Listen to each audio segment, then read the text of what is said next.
I'm Jacob Courtwright, and this is The Locker Room.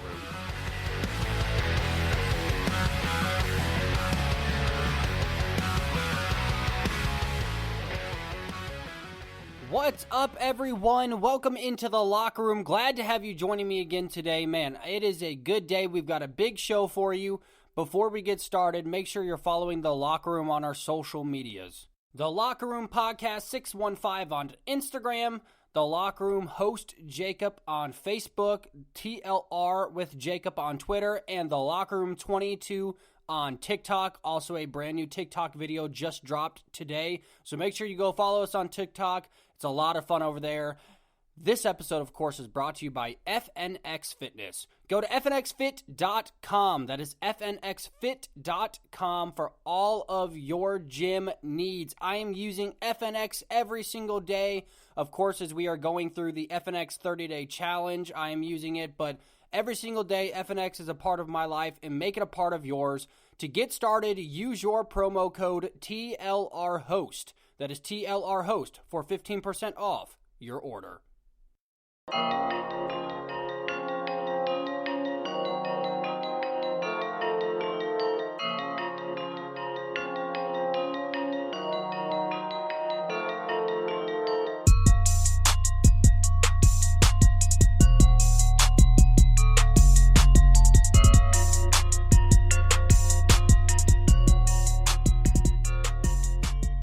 So this week, of course, started the FNX 30-day challenge.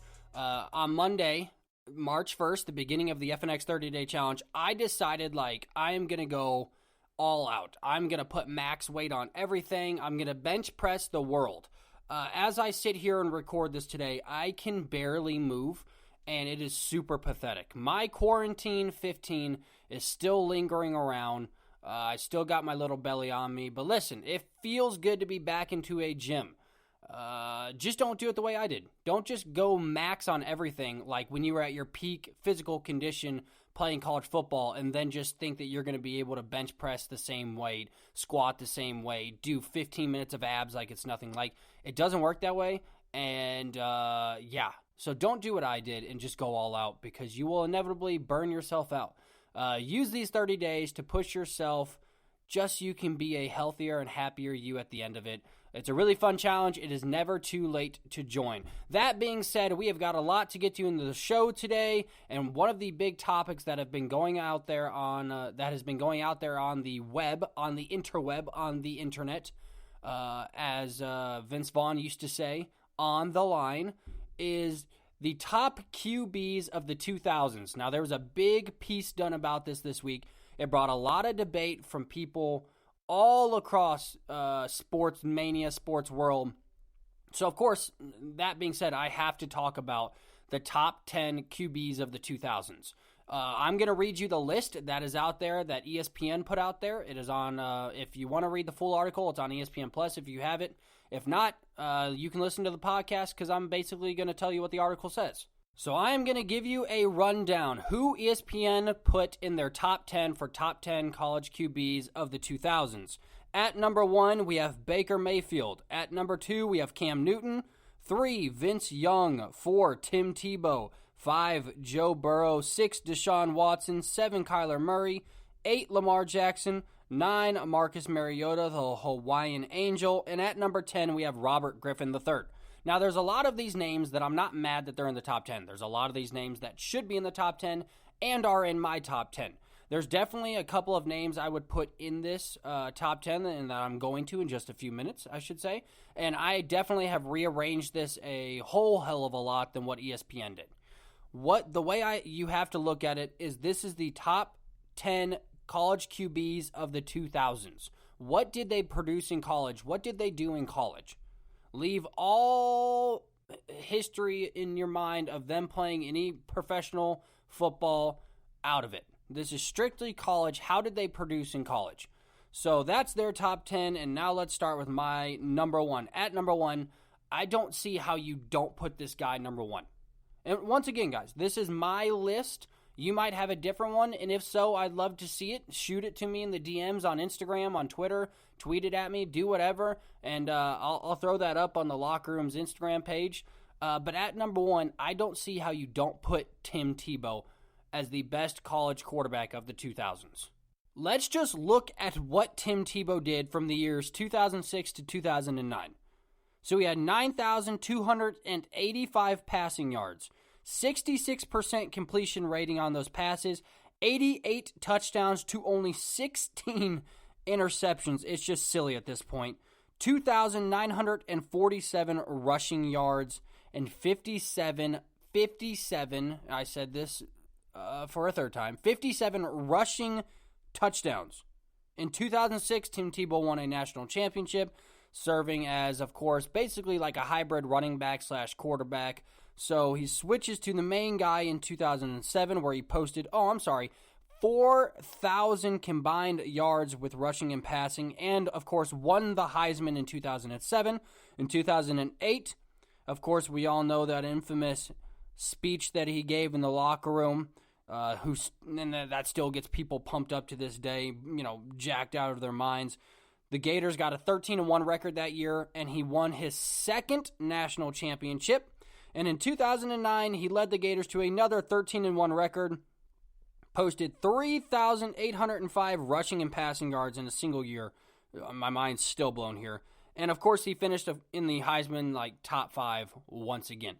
I just don't see another college quarterback, especially in the 2000s, that has a resume like Tim Tebow's. Tim Tebow is one of those guys that is renowned as one of the greatest athletes of all time, let alone one of the greatest college football players of all time. He's in two different categories here. That's how incredible this guy was playing sports. He was able to jump from professional football to professional baseball. He had success at both levels, won an incredible playoff game, of course, as we all know, with the Broncos over the Steelers, the miracle throw. This guy is in the conversation. If we're talking about greatest college football players, he's in that conversation. As far as the greatest college quarterbacks of the 2000s, he is my number one. I can't put him any lower. I wish I could go higher, because if I could, I would. Tim Tebow is the man, and he deserves to be at this number one spot. It is disrespectful in my mind to have Tim Tebow all the way back at number 4. At number 2, and once again, keep in mind, this is the best college careers, the best all-around football players from the time they played college football. Because there's a lot of players that had incredible single seasons. And some of these guys are going to be in my top 10 because that one season propelled them to the heights and to the legends that we know today. But this guy, they have him at number 1. I'm going to go number 2 here with Baker Mayfield.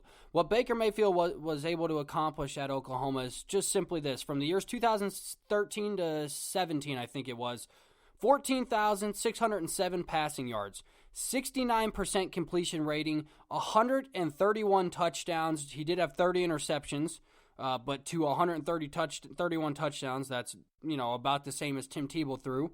1,083 rushing yards and 21 rushing touchdowns. Now, players like Cam Newton, Vince Young, Joe Burrow, Kyler Murray, Lamar Jackson, these guys had great individual seasons, and they're going to be in my list. But they didn't have the complete career that Baker Mayfield did. So he walks on at Texas Tech.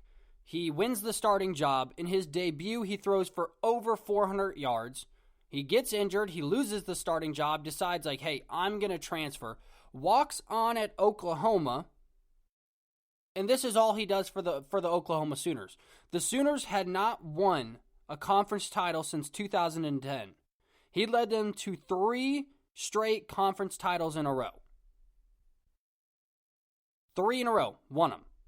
He brought them 3 top 5 finishes, 2 playoff bids, and was within a touchdown. Within a touchdown of going to the national championship football game. And of course, in that final season, he had almost 5,000 yards. He had 4,938 yards and 48 touchdowns, both rushing and throwing. And on top of that, he also won the Heisman. So if you put all of this stuff together, you see what he was able to accomplish. You see what he was able to accomplish at the school that he was at, bringing Oklahoma to 3 straight title conference games, taking them to the playoffs, and almost getting to the national championship. I've got to have Baker Mayfield at 2. So at number 3, I actually went along with ESPN here and went with Vince Young. There's a lot of guys that could have plugged into this spot because, like I said, when we're talking about the top college QBs of the 2000s, there were a lot of great QBs who had incredible individual seasons, and Vince Young is one of those guys who had an incredible individual season. When he first started out, he was a great runner, not a great passer of the football. He was actually benched at one point in the 2004, I think it is, the middle of his career, yeah. He played from 2003 to 2005. In 2004, he was actually benched midway through the season at one point. And people were saying what a bust he was because he had so much hype around him. And then, of course, we all know what Vince Young ended up doing in his final year. He had 6,040 passing yards, which isn't a crazy amount, 62% completion rating, 44 touchdowns to 28 interceptions, also not great. But he had 3,127 rushing yards and 37 rushing touchdowns. But I think more so when it comes to Vince Young, why he was such a great and most memorable QB, I should say, more so of the 2000s, was what he was able to do in his final season. So midway through 2004, when Vince Young got benched, it seemed to light a spark under his ass because that guy started balling out. Texas averaged 38 points a game, which at that point was one of the highest averages that we had seen in all of college football. They dominate in the Rose Bowl. And that very next year, Texas fields one of the best teams we have ever seen in college football. They go 13-0. Vince Young plays out of his mind. And, of course, they win the national championship against USC. Arguably the greatest national championship ever played. It's ranked up there. I think it's number 1 still. So by the people's vote, by the sports analyst votes, the number 1 greatest title game of all of college football ever played was this USC-Texas game. And what did he do his final season but 3,000 yards, 1,000 rushing yards, and of course he had the most infamous rushing touchdown in all of college football history as he leads Texas past USC. For that reason, I'm going to go Vince Young here at number 3. What he was able to do from the time he got benched to finish out his career is enough to keep him at number 3. At number 4, I'm going to go Cam Newton. Like I said, there's a lot of athletes that have had good careers, but we're talking about greatness. And Cam Newton probably had one of the greatest, if not the greatest, individual season of the 2010 year for the Auburn Tigers. So Cam Newton, of course, his stats aren't out of this world. Only 3,000 passing yards, 65% completions, 30 touchdowns to only 7 interceptions, 1,500 rushing yards, and 24 rushing touchdowns. But that's not what made Cam Newton such a legendary 2000s QB. The year is 2010 where Cam Newton really set the world on fire. So he backs up Tim Tebow for his first 2 years. His third year decides to go to a JUCO college just so he can dominate and win a national championship there. Then he says, I'm going to go to Auburn. And what was remarkable about Cam Newton on this team was this team was good. This team was not that good, though. Compared to who they were playing, the mighty Oregon Ducks, in the national championship, and compared to their competition in the SEC, which all of you know is arguably the best conference in all of college football, Cam Newton was carrying this squad on his back. 2010 was such a remarkable season. He leads Auburn to their first title since 1957. Just shows up in the SEC, one of the best divisions in all of college football, arguably the best division in all of college football, and leads the Auburn Tigers to the national championship in his first year. Now, his supporting cast was good. Was not that good. It was nothing compared to the Vince Youngs of the world, the Baker Mayfields, the Kyler Murrays, the Lamar Jacksons. There was a ton of talent on all of those squads. So he carries a subpar offense, a subpar defense, Auburn at that time, quite honestly, although Auburn's a well-respected college in the SEC, a well-respected football team, Auburn has not always been looked at as a powerhouse as the last few years. I mean, Auburn's name's been thrown up there with Alabama and teams like that ever since Cam Newton really lit a fire under this Auburn team. Or I guess not team, but under this school. Cam Newton, there's certain players that have made schools what they are today. Johnny Manziel made Texas A&M what it is, and it seems like, especially for me, that Cam Newton made Auburn what it is today. Made its recruiting, made its its program, made everything more respected and bigger after he left it. And it's carried on throughout the years. He was the best quarterback, the best running back in all of college football's final season. Like I said, won the national championship. Oh, and then he went to the NFL, went to a Super Bowl, won an MVP award, has 31,000 passing yards, and so much more. Like Cam Newton, although we are reminiscing on Cam Newton now, who's not that great, who had a subpar season for the Patriots, most people think is on the latter half of his career and is done starting in the NFL. He was an incredible college athlete, and what he did his final season has landed him at number 4. At number 5, another very interesting athlete. He had a great career all the way around, though. But what's interesting about, like I said, with Cam Newton, what he did for Auburn, this same player did for Clemson. Deshaun Watson is my number 5 best college quarterback of the 2000s. 90 touchdowns, only 32 interceptions, close to 2,000 rushing yards, 26 touchdowns. Led the Clemson Tigers to 2 straight national championships, ended up beating Alabama in the second one. What can I say? What Deshaun Watson did for Dabo Swinney and the Clemson Tigers was not only make them legitimate, not only make a good program very good, he made them elite. They are up there right now with the Alabamas of the world as some of the best football schools in the entire country. They are right there, right next to Alabama. Now, I don't think Alabama will ever get surpassed just for the simple fact that Nick Saban puts players in the NFL. But Dabo Swinney was put on the map. Now, he was a good coach. He had success, but he was put on the map by Deshaun Watson. Deshaun Watson broke that streak of constantly getting close enough and always failing. He took him to the national championship game and lost the first year, and guess what? Deshaun Watson just ended up averaging over 4,800 passing yards in the very next season and winning the national championship.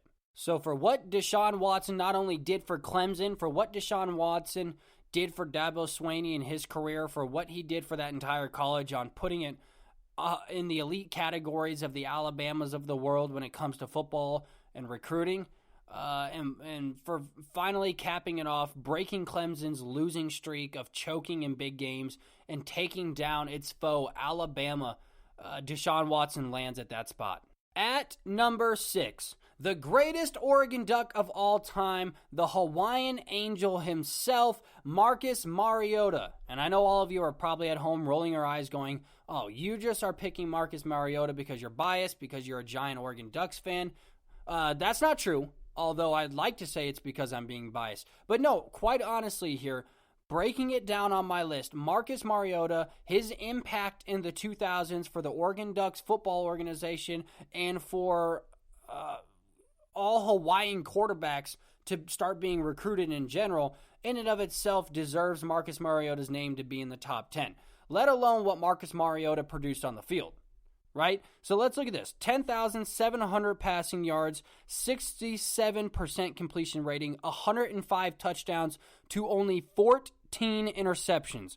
That's remarkable. 2,237 rushing yards and 29 rushing touchdowns. And he made Oregon successful every single year that he was at that school.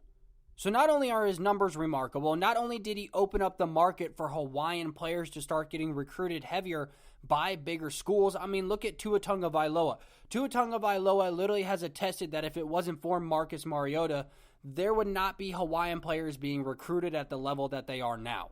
So, of course, he did a lot for Hawaiian athletes. He did a lot to get the recognition out there for Hawaiian quarterbacks, as there are so many great ones now playing in college and being recruited by colleges all across the country that wasn't really happening before. But his numbers don't lie. His stats don't lie. What he did for Oregon doesn't lie. He was able to beat Russell Wilson in the Rose Bowl with a very, very good Wisconsin team. He was able to make Oregon successful every single year, beating SEC teams, beating teams all across the country. It seemed like it didn't matter. He took down Jameis Winston, and of course, I will admit, the Ducks defense played out of their minds, but Marcus Mariota went through the growing pains of having a defense that put up 27 points every single game. So he knew that each team was going to get spotted 27. So Marcus Mariota simply said, I am just going to outscore you then. And that is what he did. He faced talents like Andrew Luck, Of course, we saw the infamous Jameis Winston game. Like, we have seen Marcus Mariota go up against very high competition. He is a high-level quarterback. He has done a lot for the game. He has done a lot for the University of Oregon. And for those simple reasons, and for his stat line, and for the successful wins that he had, or Oregon being in the first ever college football playoffs. Now, we won't talk about what happened. But I will admit, he did go up against an Ohio State squad that was absolutely stacked out of their minds. But for all those reasons, Oregon and Marcus Mariota, they get the love and they land in the top 10.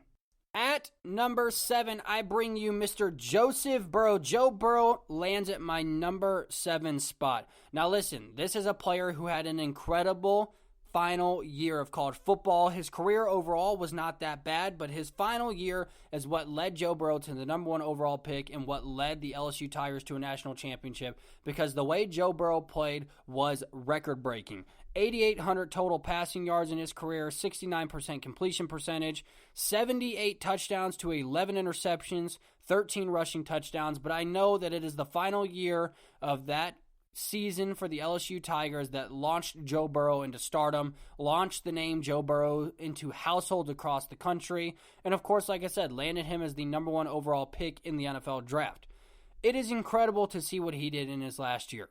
5,600 yards, 60 touchdowns. 60 touchdowns, 60 touchdowns, breaking all college football records for passing touchdowns. Like, this guy was just absolutely insane, was unstoppable his final year at LSU. He had 5 rushing touchdowns, only 6 interceptions, so he almost had as many rushing touchdowns as he did interceptions on the year. And listen, the LSU Tigers went 8 straight years without finishing top 5. He instantly snapped that. 15-0. 15-0, won the national championship in smashing fashion. Wasn't even close.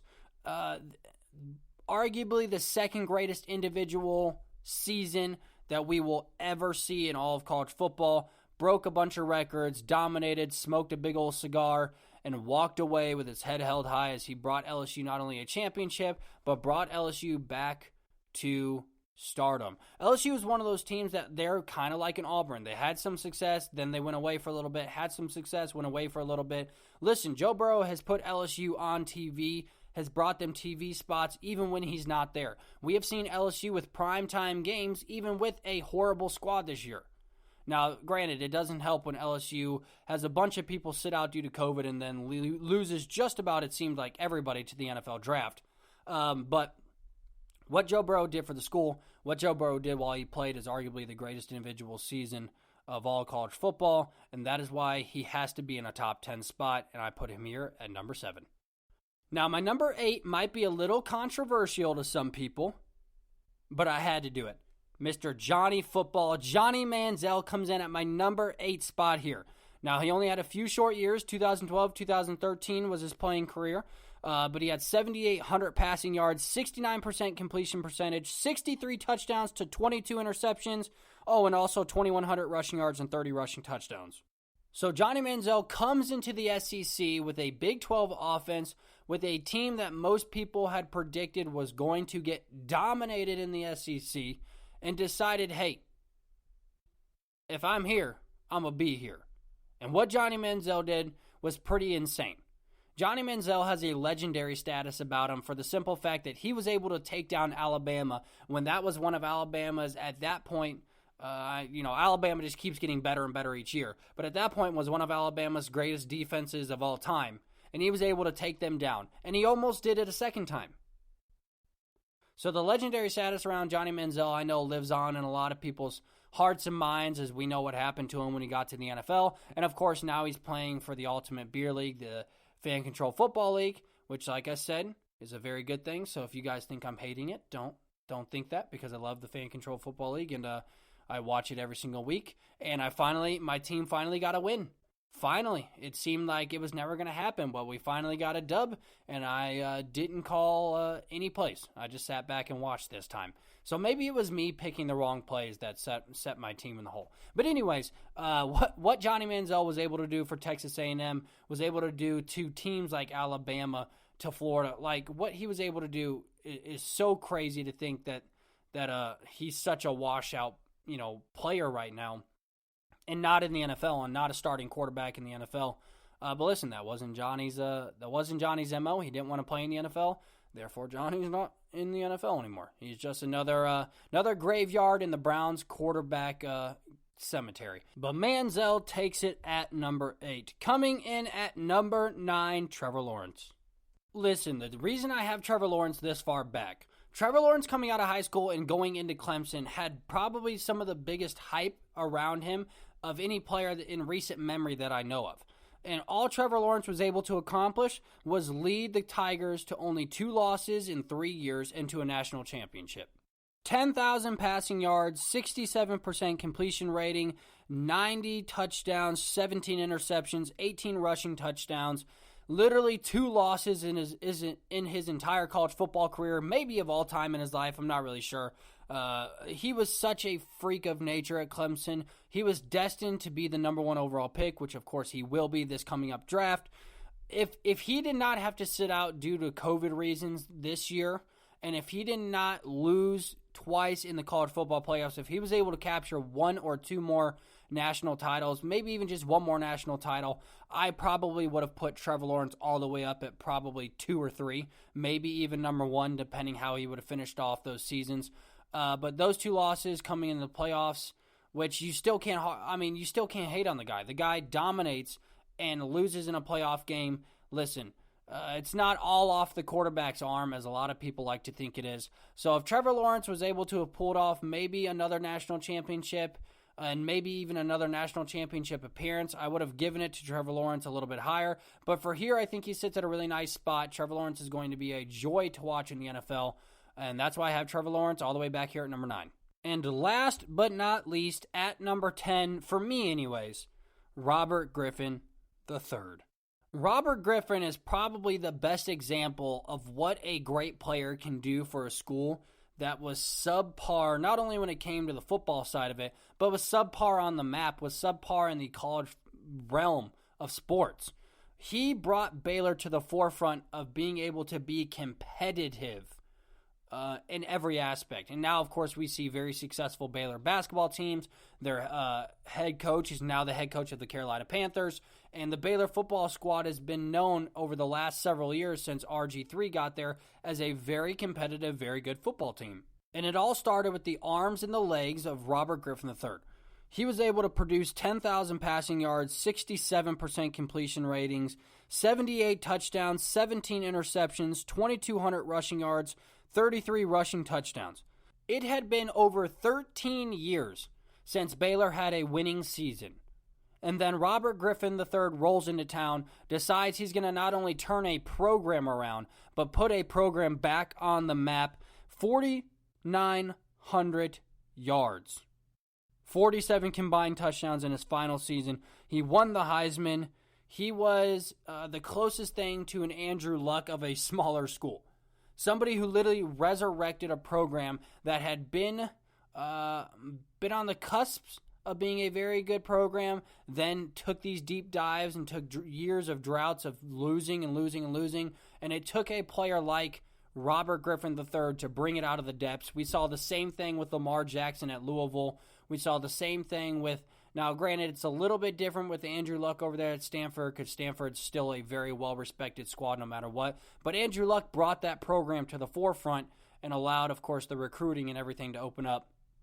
And listen, there's a lot of guys that could have been on this list that probably should have been on this list. These were my top 10. What these guys have done not only for their colleges, putting them on the map, putting them on prime spots on TV, even after they have gone, is pretty remarkable in and of itself. But for me personally, these are the guys that if I have to pick my top 10, if I need a quarterback in college, I would take any of these top 10 guys. Now, granted, some of them I'd only like to take for their final seasons because that's the years that they were so dominant, but that is my top 10 college QBs of the 2000s. Let it lay to rest finally, and you can always let me know where I'm right and where I'm wrong on my social media.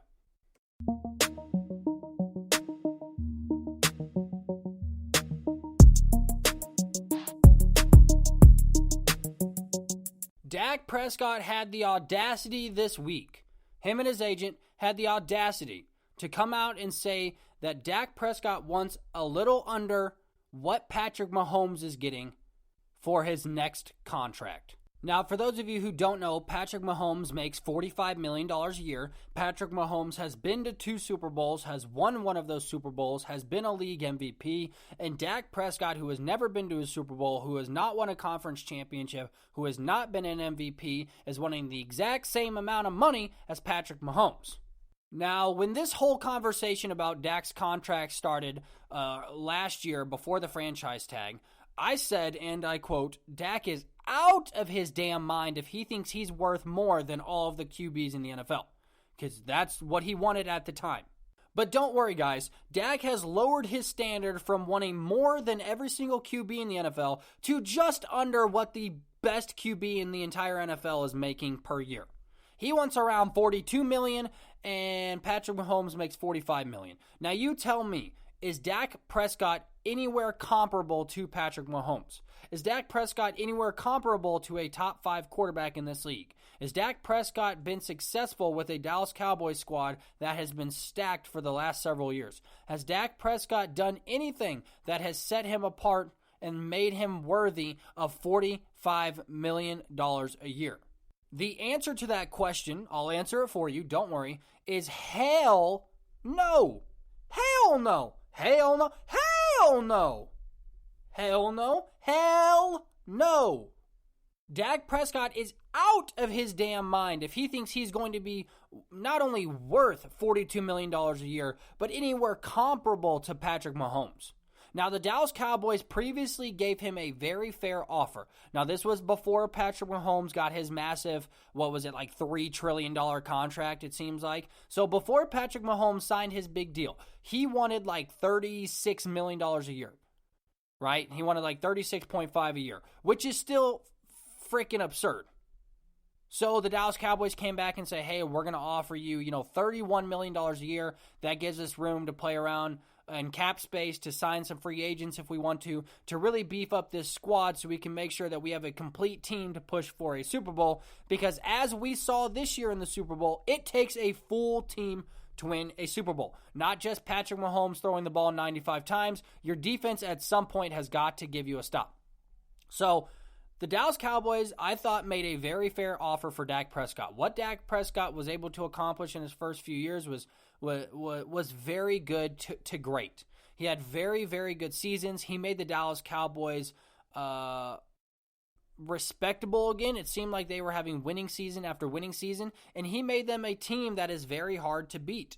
But there are a lot of QBs that have made their teams better. There are a lot of QBs that have joined a team and taken them to the playoffs. There are a lot of QBs that deserve $33 million a year. There are very few QBs in this entire league that are worth and or deserve $45 million a year. So I'm putting Dak Prescott in that category because he thinks he's in the Mahomes Dak Prescott category. He thinks that's one category. It's not. Dak Prescott does not deserve to be anywhere near Patrick Mahomes. Patrick Mahomes, like I said, first 2 years, he's made 2 Super Bowls. He's won one of them. He lost one of them. He's won a league MVP. Dak Prescott has done none of that, has not been to a Super Bowl, not even been to a conference championship, not even won a playoff game. Now listen, I am all for players getting their money. I am all for players getting what they deserve out of a contract. But Dak Prescott does not deserve $42 million a year. Now, I know a lot of people are like, well, Dak has been disrespected. Dak deserves this money. He was able to step in and make the Dallas Cowboys successful. That's all well and good. There are a lot of QBs that have stepped in and made their team successful. Jimmy Garoppolo goes to San Francisco. He leads them to a Super Bowl. Although he didn't win it, he leads them to a Super Bowl. Do I think Jimmy Garoppolo deserves $42 million a year? No. So you got to break this down in a couple different parts to really understand, is Dak Prescott worth it? Do I think Dak Prescott could be plugged on to any team in the entire NFL and instantly make that team better? Absolutely. But there are a lot of guys that could be plugged into a new team, a new system, and make that team better. Do I think Dak Prescott is a franchise quarterback? I do believe Dak franchise. Good grief. I can't talk today, guys. I'm sorry. Dak Prescott is a franchise quarterback. Another thing, do I believe Dak Prescott can elevate a team to a Super Bowl level? Maybe. And just on that maybe alone, I can't give you $45 million a year. There are a lot of quarterbacks out there that might be able to elevate a team in the right situation to a Super Bowl level. Carson Wentz on the Indianapolis Colts, back with his old coach, Frank Reich. Like, that could be a combination that could elevate these Indianapolis Colts to a Super Bowl. Am I ever going to give Carson Wentz $45 million? Never. Not even close. Now, I know people are saying, well, Dak's better than Carson Wentz. Great. That's great that he's better than him, but Dak Prescott's not in that conversation of the Patrick Mahomes, the Tom Brady's, the Deshaun Watsons, the Russell Wilsons. That's what these guys deserve to get paid. That's what these guys are getting paid, except for Tom Brady. I think he makes like $7.50 because for some reason no one wants to pay the greatest player of all time. But, that's another discussion for another time. There is a very rare category of quarterbacks in the NFL that deserve that kind of money. Deshaun Watson is one of those guys who I would give $40 million, $45 million a year, not blink twice about it, because he is somebody that could elevate your team to a Super Bowl contender by simply arriving on day one. Patrick Mahomes, he got that money for a very simple reason. He's led his team already to 2 Super Bowls and has already won one of them at 25 years old. Tom Brady should be making $45 million a year because he's the greatest quarterback of all time, and he just continually goes to different franchises, it seems like, and just pops up, wins a championship, goes on to the next one. Right? Tom Brady is just that great. He deserves to be making $45 million a year for what he's done. So it's more like the Tom Brady side is not what can you get out of Tom Brady at this point because he is on the older side, but it's, just the simple fact that you pay him for what he has done for this sport, for this league, and for just being the greatest of all time. Russell Wilson is one of those guys who has won Super Bowls. He is one of those guys that could elevate a single team to a Super Bowl. Russell Wilson goes to Chicago. Chicago's an instant contender and could possibly win the Super Bowl, especially behind that defense. Dak Prescott is not in that conversation of plug him into a team, and that team instantly is elevated to a Super Bowl contender. I am not going to pay Dak Prescott $45 million a year because I don't believe that Dak Prescott can elevate a team high enough by himself to be worth that amount of money. Could he make a team very good? Absolutely. Could he make a team very interesting in the playoffs? Yeah, he could. But Dak Prescott has had a lot of talent. He's had a lot of good offensive players, not just on the defensive side that have been able to help keep the scores low so that he has a better opportunity. But he has had a lot of talent on the offensive side of the football, both in Zeke in the running, of course, the running back position, and then, of course, what he's had in the arsenal of weapons on the offensive side of the football. He has had a lot of opportunity to showcase how successful he can make teams, and I don't think he's shown enough, and he is out of his damn mind if he thinks he is ever going to get $45 million.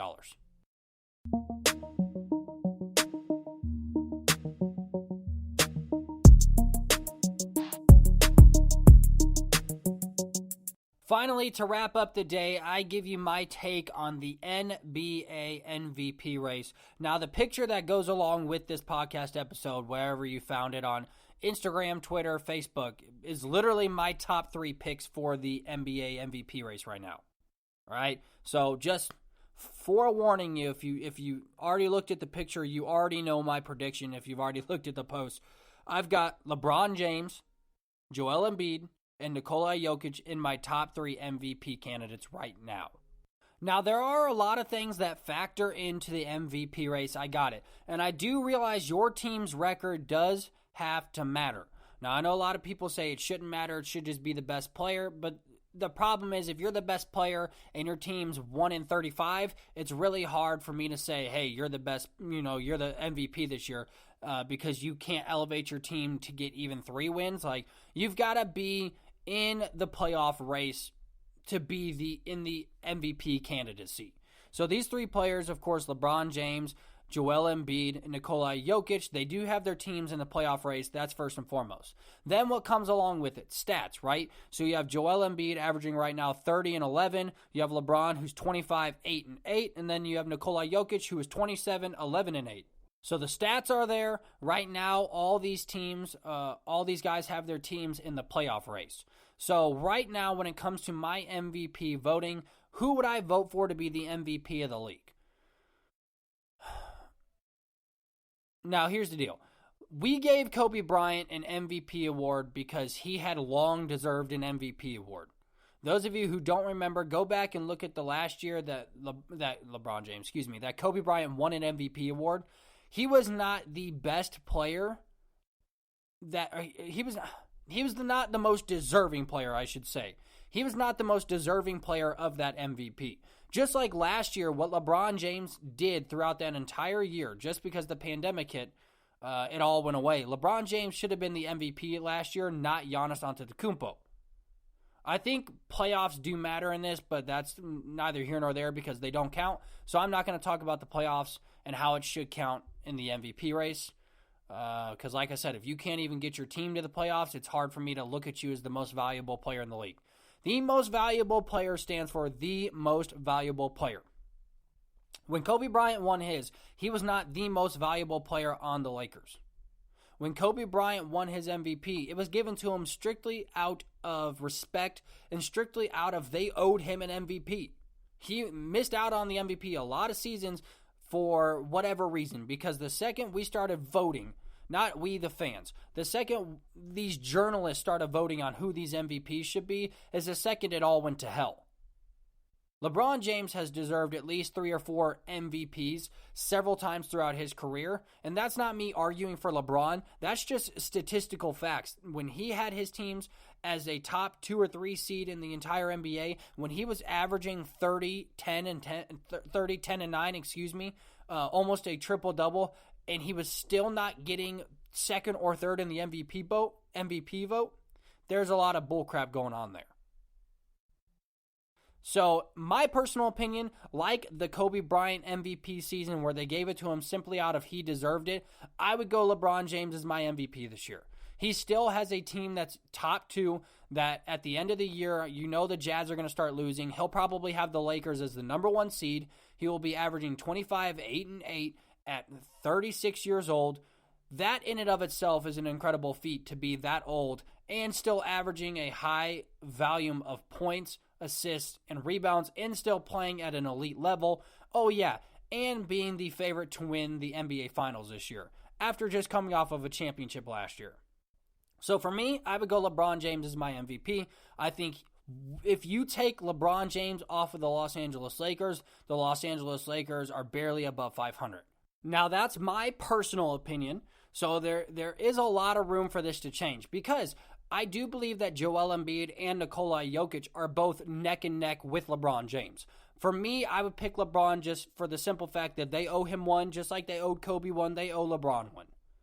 But if you want to look at the neck and neck here, LeBron, Joel, Nikola Jokic. Now, Joel Embiid has missed a couple of games, and he's had a 3-game skid where he is not playing his best basketball. But take those 3 games away and take those 4 games that he's missed, he has been incredible every other game this year. I mean, dropping 35, 40, and 50 points as a big man is pretty remarkable in today's age and time. Especially since the 76ers are sitting right now at the number 1 spot, it's hard to make an argument that Joel Embiid doesn't deserve that MVP. Now let's go to Nikola Jokic. I know a lot of people are probably like, that's a weird name to really throw out there. Nikola Jokic is only averaging, 27, 11, and 8, which is pretty insane to think in of itself that another big man is dominating today's game right now, especially in a 3-point league. Oh, also he can shoot the ball very well, but he is single-handedly keeping the Denver Nuggets in the playoff discussion right now. The Denver Nuggets have been on a very long skid, and it seems like they've been very up and down this year, not realizing what their identity is going to be. Is Jamal Murray the guy? Is Nikola Jokic the guy? Why can't they both be what they were in the playoffs, which is one of the best duos in all of basketball? We don't know what's going on with Denver. But if it wasn't for Nikola Jokic carrying this franchise, this team might not only be below 500, but might be tied for last in the West by the way they've played this year. But Nikola Jokic has been so valuable to this Nuggets team. He is my third contender right now. So I'm sticking with LeBron right now as my MVP runaway favorite. They owe him one, but at the same time, if we want to get really dive into the details, 25, 8-8 at 36 years old. The Lakers sitting at the second seed in the West. Probably going to take over the first seed here in a couple of weeks once everybody gets back and healthy. It's really hard to deny that LeBron James doesn't deserve that MVP. But a case can be made for Joel Embiid and several other players. Hey, listen, I posted this on social media this week on Instagram. If there is another MVP, if there's somebody that you think should also be a front runner, put it in the comments. I know we're going to do a bunch of MVP stuff over the next few weeks just to really stir this conversation up for everybody out there listening. Well, another episode is in the books. I want to thank you all for listening so much. I know I say this a lot, but I hope you get the message. Without you, none of this is possible. Thank you for sticking with us. For those of you who have been with us since day one and gone through these growing pains with me, I want to thank you for sticking around. It really does mean the absolute world to me. Hey, make sure you're following us on our social media because we have a brand new Puncher's Chance that is exclusive to our YouTube channel dropping this week. We have some pretty big interviews coming up as well, so you want to make sure that you bookmark our page so you can stay up to date on everything that happens. We have a bunch of fun little quizzes and questionnaires that happen on Instagram all the time, so just be involved the whole way through, and it's a lot of fun. I want to thank you all for listening to the show today. Catch you on the next one. I'm Jacob Courtwright. This is The Locker Room.